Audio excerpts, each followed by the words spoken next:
Okay, this is my idea for the motor speed control at the moment. I'm using one of these motors. The top is an AC out and the bottom is like DC.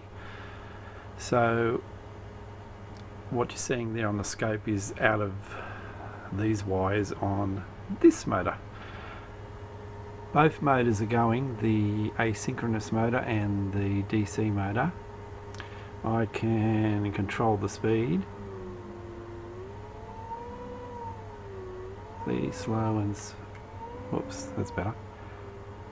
I can speed it up or slow it down.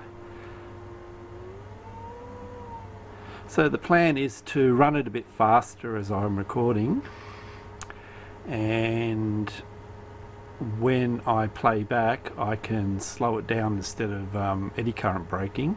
With a magnet I can do it just with a pot, and hopefully that's it will give a better result than what I've been having, and a more stable image. So that's where I'm up to at the moment.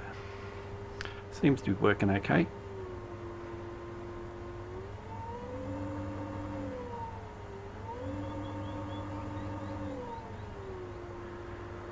That's about the slowest speed. That's the top speed. I basically just want it to be able to adjust it a bit for the recording. So I think it'll be going a bit over 78 RPM, so probably maybe 80.